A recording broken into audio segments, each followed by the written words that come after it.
Baik, Pak Marcel, kita kasih waktu nih. Oke, Mas. 15 menit paling lama. Presentasikan anunya, PPT apa PPT-nya? RPP-nya, Yo, aksi 1 dan aksi 2 ya. Tidak yo. menjelaskan apa isinya, tapi Bapak bercerita bagaimana sampai proses sampai RPP itu muncul, kemudian dijelaskan isinya sedikit yang bisa meyakinkan kita bahwa RPP itu bisa menjawab masalah atau menyelesaikan masalah. Silakan Pak Marcel. Baik ya, terima kasih Bapak dosen.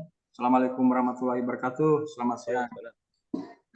Baik, saya langsung saja RPP saya, itu materinya tentang pembentukan kelompok sosial.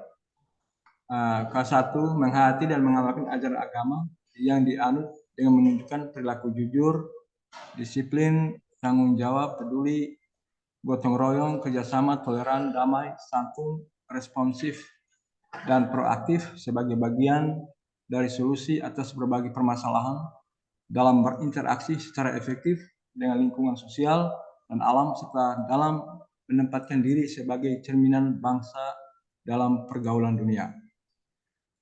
Kompetensi pengetahuan yaitu memahami, menerapkan, menganalisis pengetahuan faktual, konseptual, prosedural berdasarkan rasa ingin tahu tentang ilmu pengetahuan, teknologi, seni budaya, dan humanoria dengan wawasan kemanusiaan, kebangsaan, kenegaraan, dan peradaban terkait penyebab fenomena dan kejadian, serta menerapkan pengetahuan prosedural pada bidang kajian yang spesifik sesuai dengan bakat dan minatnya untuk memecahkan masalah. Kompetensi keterampilan yaitu mengolah, menalar, dan menyaji dalam ranah konkret dan ranah abstrak terkait dengan pengembangan dari yang dipelajari di sekolah secara mandiri dan mampu menggunakan metode sesuai kaidah keilmuan. Kompetensi dasar dan indikator pencapaian. Kompetensi dasar memahami pengelompokan sosial di masyarakat dari sudut pandang pendekatan sosiologis. Menalar tentang terjadinya pengelompokan sosial di masyarakat dari sudut pandang dan pendekatan sosiologi. Menganalisis hakikat kelompok sosial, mengidentifikasi syarat dan ciri kelompok sosial, mengidentifikasi proses terbentuknya kelompok sosial, menguraikan faktor pembentuk kelompok sosial, mencari informasi tentang pengertian, ciri, syarat, proses, dan faktor pembentukan kelompok sosial dari berbagai sumber, membuat mapping dasar pembentukan kelompok sosial.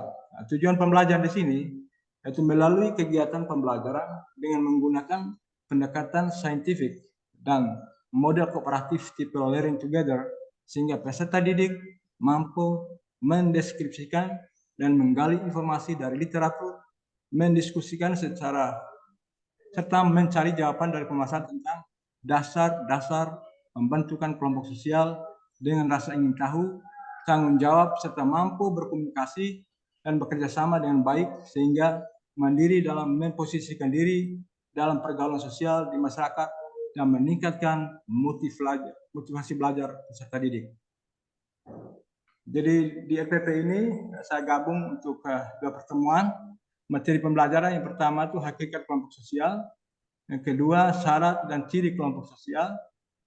Itu di pertemuan pertama. Pertemuan kedua proses pembentukan kelompok sosial dan faktor pembentuk kelompok sosial.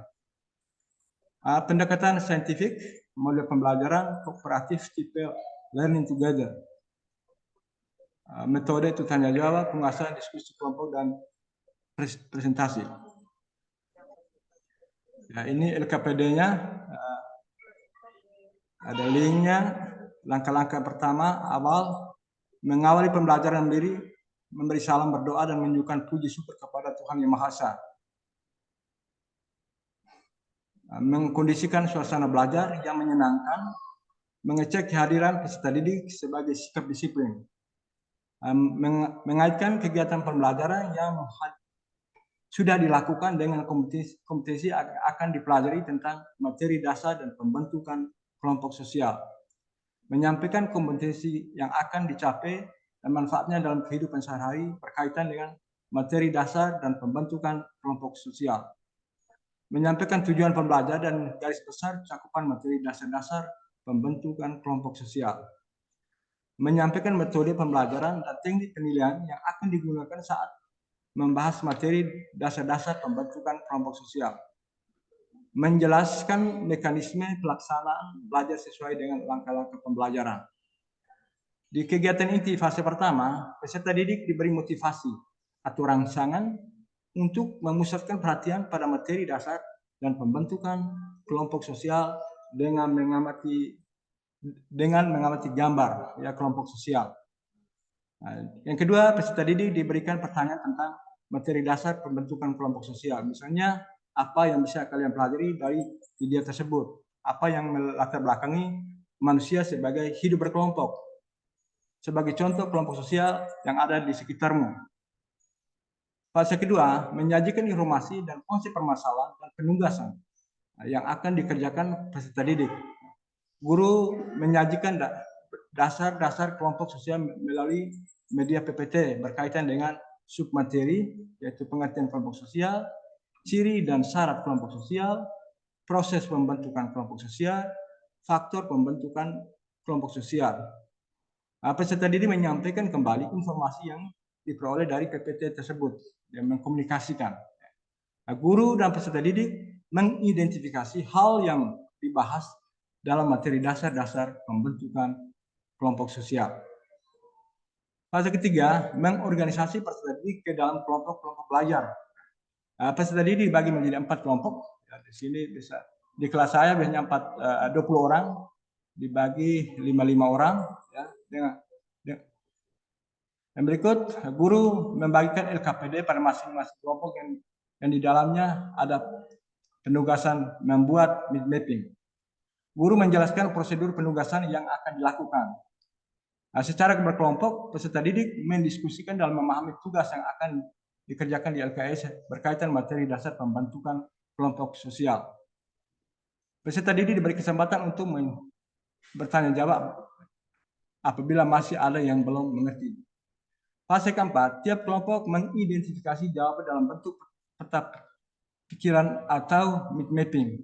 Peserta didik mulai menyiapkan alat untuk membuat peta pikiran atau mid mapping terkait materi dasar pembentukan kelompok sosial. Peserta didik secara berkelompok mulai mengerjakan tugas yang diberikan sesuai dengan kreativitas mereka masing-masing. Guru berdampingan dalam mengerjakan tugas. Guru memantau setiap kelompok yang akan mengerjakan tugas, sehingga suasana dalam berkelompok dapat berjalan dengan baik. Yang berikut, fase kelima, semua kelompok berhenti mengerjakan tugas sesuai dengan waktu yang ditentukan. Secara acak, kelompok yang sudah selesai dipersilakan untuk maju di depan kelas dan mempresentasikan tugasnya. Setiap peserta didik dalam kelompok secara bergiliran mempresentasikan tiap submateri yang berbeda. Peserta didik dari kelompok diberi kesempatan untuk menanggapi atau mengungkapkan pendapat. Setelah semua kelompok maju mempresentasikan tugasnya, guru mengkonfirmasi hasil mid mapping yang dibuat oleh peserta didik untuk memberikan penguatan. Hasil penugasan kelompok yang sudah dipresentasi dipajang di papan tulis. Fase ke-6 memberikan penghargaan. Ya, satu peserta didik bersama-sama dengan guru menyimpulkan hasil kegiatan pembelajaran kelompok yang ditulis di buku catatan masing-masing atau generalisasi. Peserta didik bertanya tentang hal yang belum dipahami atau guru melemparkan beberapa pertanyaan kepada peserta didik berkaitan dengan materi dasar-dasar pembentukan kelompok sosial. Peserta didik diberi apresiasi atas hasil kerja kelompok yang sudah dilakukan pada kegiatan pembelajaran hari ini. Guru meminta peserta didik untuk kembali ke tempat duduk semula. Penutup, guru dan peserta didik membuat resume tentang poin-poin yang penting yang muncul dalam pembelajaran materi dasar pembentukan kelompok sosial. Peserta didik ditugaskan untuk mempelajari materi pelajaran yang akan datang tentang klasifikasi kelompok sosial. Dan terakhir, memberi salam. Yang berikut, bentuk penilaian, observasi, lembaran pengamatan, aktivitas peserta didik, uraian, lembaran penilaian presentasi, lembar kerja. Remedial, pembelajaran remedial dilakukan bagi siswa yang belum tuntas mencapai kompetensi dasarnya. Dan pembelajaran media dilaksanakan melalui media teaching, klasikal, atau tutor sebaya, dan tugas lain diakhiri dengan tes. Tes remedial dilakukan sebanyak 2 kali, dan jika masih belum mencapai tuntasan maka remedial dilakukan dalam bentuk tugas tanpa tes tertulis kembali. Pengayaan bagi peserta didik yang sudah mencapai nilai ketuntasan diberikan pembelajaran pengayaan bagi sebagai berikut. Peserta didik mencapai nilai N diberikan materi masih dalam cakupan KD dengan pendalam sebagai pengetahuan tambahan. Peserta didik yang mencapai nilai maksimum diberikan materi melebihi cakupan kompetensi dasar dengan pendalaman sebagai pengetahuan tambahan. Itu sebabnya saya. Sudahkah? Ya, Pak. Baik, silakan ditutup saja dulu Pak anunya Pak, share screen-nya. Ya. Oke.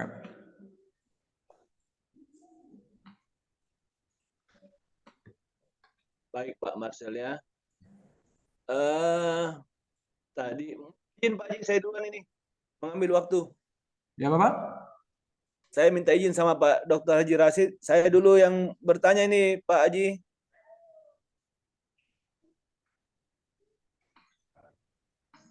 Baik, Pak Marcel. Oh ya, silakan Pak Haji. Oke, baik Pak Marcel. Pada waktu Bapak mengidentifikasi masalah, ya, itu apa yang melatar belakangi sampai Bapak mengidentifikasi masalah? Ya, Yang melatar belakangi ya sampai ya ada Bapak identifikasi sekitar 6 masalah apa itu? Dari mana Bapak sampai bisa mengidentifikasi masalah itu? itu rendahnya motivasi belajar siswa. Sehingga, ya. Enggak, maksudnya masalah itu dari mana itu Pak? Itu yang masalah yang Bapak identifikasi itu dari mana? Masalah itu dari mana? Di mana itu masalah Bapak temukan? Saya mengamati waktu saya melakukan kegiatan belajar mengajar, siswa kurang. Oh begitu. Jadi Ya. Bapak temukan masalah itu di sekolahnya ya, pada Ya. saat Bapak dan atau orang lain mengajar. Ya.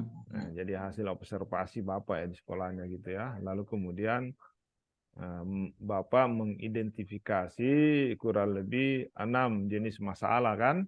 Ya, Bapak. Nah, kemudian dari 6 jenis masalah itu mana masalah yang paling urgen itu? Masalah yang paling urgen itu Ya. motivasi belajar itu yang sangat rendah, Pak. Oh, motivasi belajar ya. Apa penyebabnya itu? Penyebabnya siswa kita tuh lebih banyak bermain game di HP atau bermain TikTok ketimbang mereka belajar mata pelajaran, Bapak. Ya kan motivasi siswa. Ya. Ya, motivasi belajarnya rendah. Ya. Itu penyebabnya itu apa? Penyebabnya itu apa? Yang penyebab itu kurangnya metode pembelajar yang diberikan oleh guru yang menarik sehingga siswa itu malas untuk belajar, Pak. Oh begitu. Ya. Akar masalahnya kalau begitu apa? Akar penyebabnya kan banyak penyebab sampai motivasi siswa rendah. Nah, mana di antaranya yang paling signifikan itu? Di sini hujan, Pak Marsen. Oh ya, Pak. Di sini panas, Pak. Hanya kemarin yang hujan. Ya. Nah.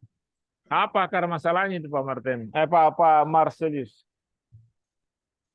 Pak Marcel. Ya. Yang menjadi akar masalah itu motivasi belajar rendah karena tidak adanya dukungan motivasi dari guru dan peserta didik, guru dan orang tua, Pak. Harus konsentrasi dulu Pak Marcel. Ya, jangan asal dijawab itu. Dia pikir-pikir ya, kalau motivasi siswa rendah itu disebabkan oleh apa begitu? Ya kan banyak penyebabnya itu sampai rendahnya motivasi siswa atau Ya. Bisa jadi gurunya, bisa jadi perangkat pembelajarannya, bisa jadi dari pemilihan metode, ya. bisa dari apa namanya itu juga siswanya sendiri, bisa jadi apa Dari orang tua, hubungan Bapak. guru dengan siswa dan seterusnya. Banyak masalahnya, penyebabnya itu akarnya. Kalau juga siswa juga tidak menyukai cara mengajar guru, bisa juga Bapak. Ya, ya. Nah, yang Bapak tentukan itu akarnya apa? Yang Bapak pilih, akar permasalahannya apa?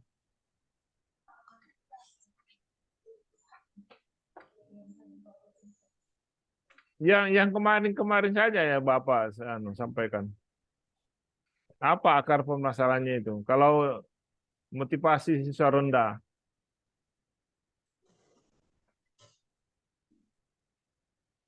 Karena yang menjadi akar permasalahan itu guru yang tidak memiliki metode yang bagus sehingga ah, oke ya, penggunaan metode ya. ya, Ya. Lalu metode apa yang bagus itu untuk meningkatkan motivasi? metode yang bagus di sini kita biasanya, kalau saya pengalaman saya mengajar 2 sekolah itu kita menampilkan beberapa video atau gambar di situ, mereka lebih menarik untuk Itu kalau gambar itu apa masuk perangkat apa itu dalam pembelajaran? Bagian apa itu? ya Bapak. Kalau gambar itu perangkat pembelajaran apa namanya itu kalau gambar? Terkait dengan gambar.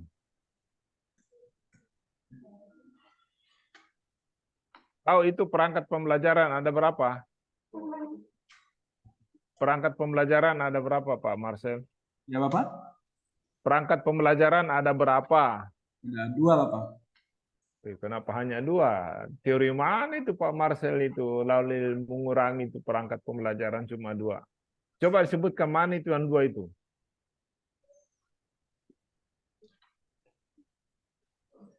Minum air dulu Pak Marcel, ini kurang konsentrasi nih. Ada aqua di sampingnya? Ada Bapak, ada Bapak. Tadi pengaruh buru-buru tadi pergi ke SMP tadi Bapak, aduh, grogi nih Bapak. Ya. Kepikiran terbagi-bagi Bapak. Minum air dulu ya. Oke, biar konsentrasi. Jadi perangkat berbeda itu ada program tahunan, program semester.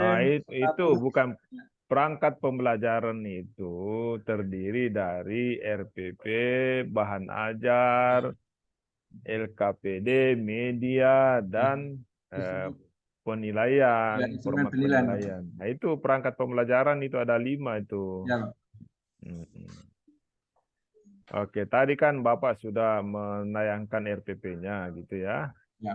Nah, kemudian model sebagai solusi untuk menyelesaikan masalah motivasi rendah, itu model pembelajaran apa yang Bapak pilih itu sebagai solusi? Yang ada di RPP-nya model apa? Model yang saya pilih dari Bapak. Iya.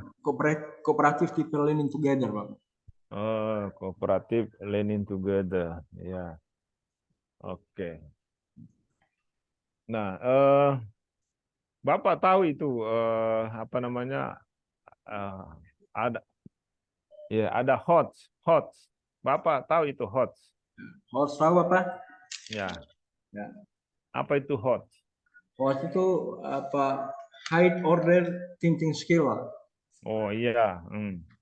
Bagaimana cara Bapak itu mengembangkan itu RPP dengan berorientasi pada HOTS? Jadi kalau berorientasi pada HOTS berarti keterampilan berpikir tinggi itu proses berpikir yang mengharuskan peserta didik untuk mengembangkan ide-ide ya, dengan mencari literatur. Oh begitu ya. Ya, Pak. Kalau materinya bisa HOTS juga. Bisa Pak. Nah, Nah, membentukkan bagaimana bagaimana itu materi yang HOTS? Coba bisa disampaikan ke saya. Yang bagaimana itu materi yang HOTS? Siswa bisa mengidentifikasi pembentukan kelompok sosial. Ya. Oke. apalagi ya? Ya. Eh, ya, kan begini Pak Marcel ya. Kalau kita punya masalah, tentu kan kita ingin gali apa penyebabnya, akar penyebabnya. Lalu kemudian kita dari penyebab itu lalu kita analisis mana solusi yang tepat, yang tepat ya untuk itu gitu.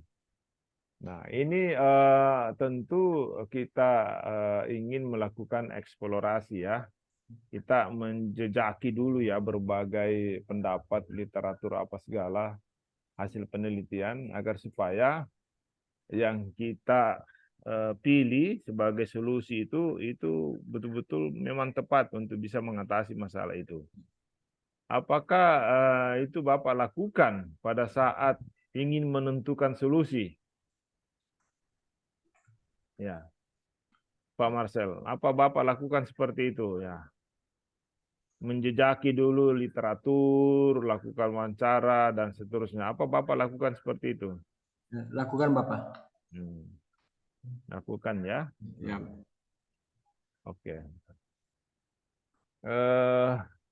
Baik. Kalau boleh terakhir dari saya, bisa diberikan contoh itu soal yang hot. Soal yang host Bapak. Iya. Soal tentang kelompok sosial ya Bapak. Ya, ya terserah mana.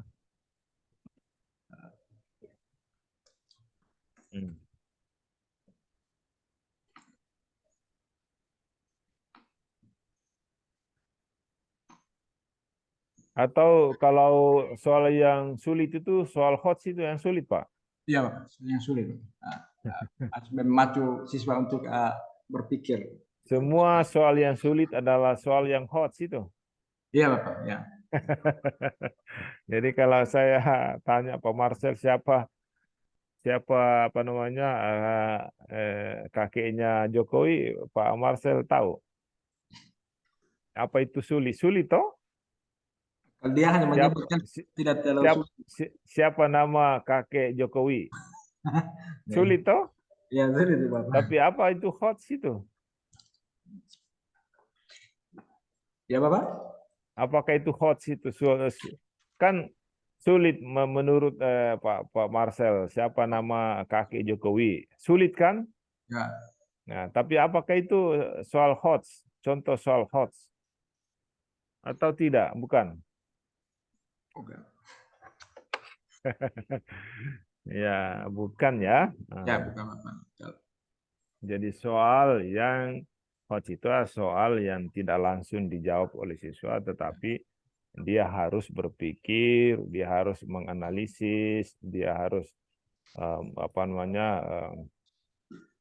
mengidentifikasi, dia harus menalar, berlogika dan seterusnya, mengkritisi dan seterusnya. Jadi soal yang kemudian mengajak kepada siswa untuk berpikir ya, mengolah pikirannya, logikanya dan seterusnya, lalu kemudian memberi pendapat terkait dengan soal-soal atau masalah-masalah itu yang hot itu. Ya. Bukan tidak semua soal sulit itu soal yang hot ya. Ya. Oke, ada soal yang mudah tapi hot. Karena melalui tahapan-tahapan berpikir siswa seperti itu ya, Pak Marcel. Ya. Saya kira cukup Pak Idam. Halo Pak Idam. Ya, Pak. Pak Yi. Ya. Terima kasih Pak Dr. Haji Muhammad Ya. Asfiqah. Saya melanjutkan, masih ada waktu 10 menit ini untuk Pak Marcel. Pak Marcel tadi sudah digali mengenai HOTS ya. Kemudian pertanyaan saya selanjutnya, menurut Pak Marcel, apakah perangkat yang sudah dibuat itu sudah mengintegrasikan literasi dan numerasi? Sudah Bapak. Di bagian mana itu Pak? Literasinya, di bagian mana numerasinya? Di bagian literasinya itu siswa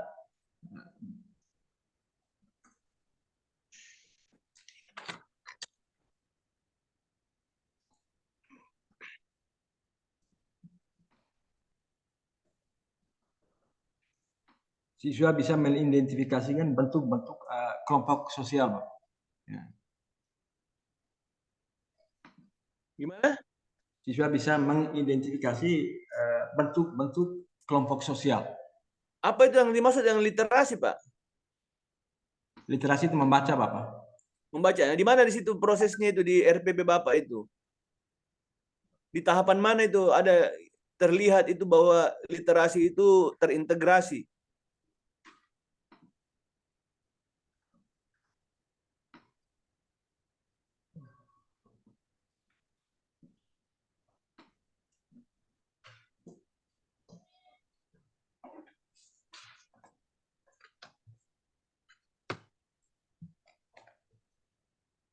Coba Bapak lihat di RPP-nya, di tahapan-tahapan itu di mana kira-kira literasinya itu?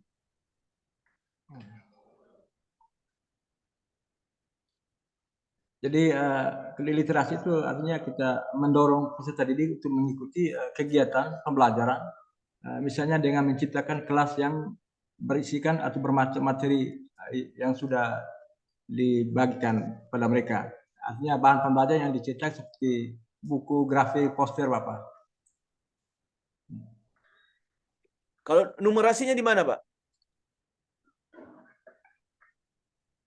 Kalau numerasi itu biasanya di materi tentang penelitian sosial, Pak. Dia akan menyangkut dengan angka. Enggak, yang di RPP Bapak ini, yang dibuat sekarang, aksi 1, aksi 2.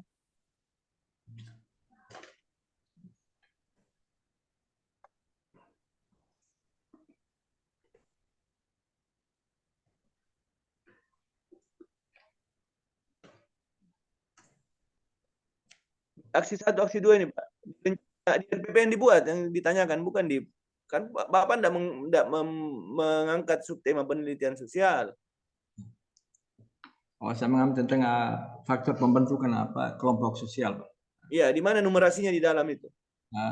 Faktor-faktor yang membentuk kelompok sosial apa saja. Gitu. Itu kan subtemanya, faktor-faktor pembentukan kelompok sosial.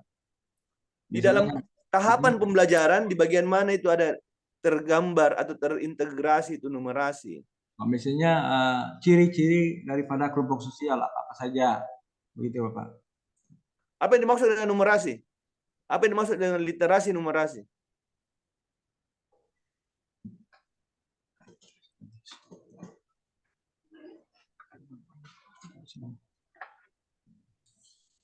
Nah, kalau numerasi adalah kemampuan mengaplikasikan konsep bilangan dan simbol dalam matematika, Bapak. Itu dalam matematika, ya, tidak tepat lagi itu, Pak.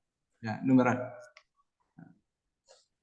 Ya, numerasi itu kemampuan mengimplementasikan perhitungan dalam kehidupan sehari-hari, termasuk dalam proses belajar.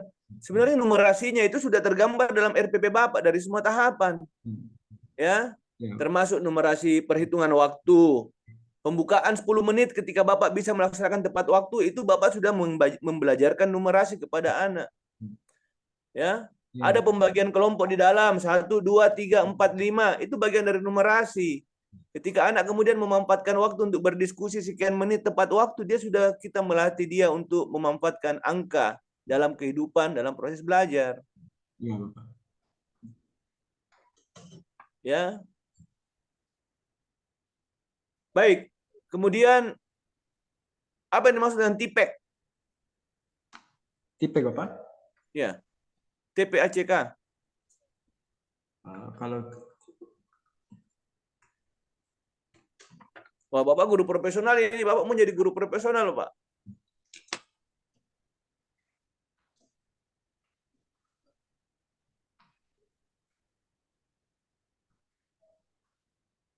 TPEC, Bapak? Ya. Teknologi ilmu dan pengetahuan, Bapak. Ya. Dalam pembelajaran, apa itu TPEC dalam pembelajaran, Pak?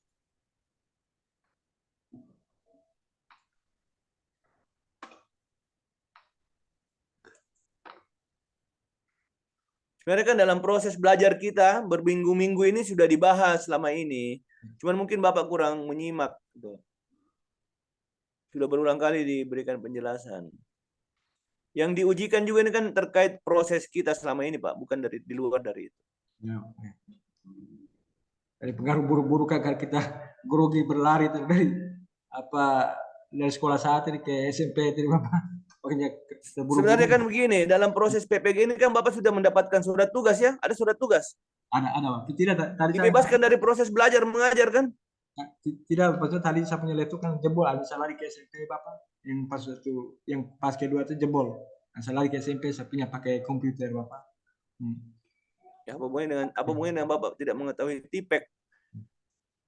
Apa modelnya pembelajarannya Bapak ini? Aksi 1. Model itu pembelajaran kooperatif tipe learning together Bapak. Yang kedua? Yang kedua apa? Yang kedua kemarin saya pakai apa PBL Bapak. PBL? Ya. Tidak ada berbasis TPEC, tidak ada? Ada juga Bapak. Ada. Bapak memanfaatkan, Bapak tidak paham. TPEC itu teknologi pedagogik dan content knowledge and content knowledge. Jadi di dalamnya ada teknologi, ada kegiatan pembelajaran, ada pedagogiknya, dan ada kontennya. Ya harus dipahami itu Pak. Ya. Jadi bukan semata-mata memanfaatkan teknologi saja, tapi ada kombinasi antara teknologi, pembelajaran, teknologi dengan konten, pembelajaran dengan konten. Ya. Jadi bukan semata-mata Bapak hanya memanfaatkan ada PowerPoint itu sudah TPEC, tidak. Tapi ya di dalamnya harus terintegrasi TPACK. Ada teknologi, ada kegiatan pembelajarannya, ada kontennya.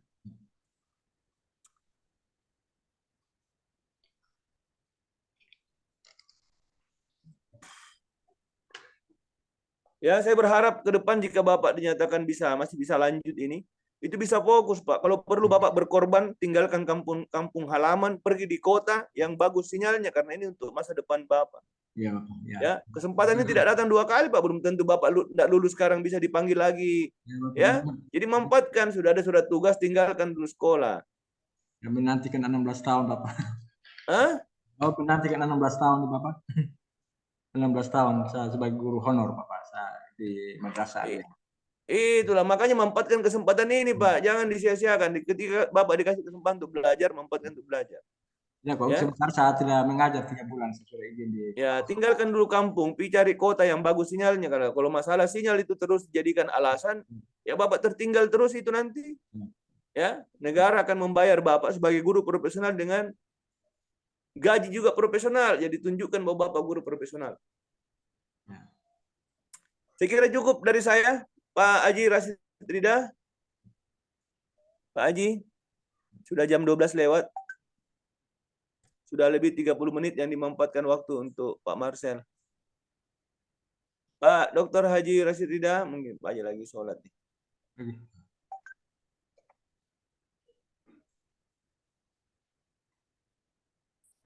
Cukup ya, cukup untuk Pak Marcel. Ya, cukup aja. Jika demikian ya Pak Marcel, bisa di stop rekamannya. Oke, terima kasih banyak Bapak. Assalamualaikum. Ya, pesan kami Pak Marcel, belajar terus ya. Ya, Bapak. Digali terus ya, itu istilah-istilah apa segala yang ada dalam pembelajaran saat ini ya.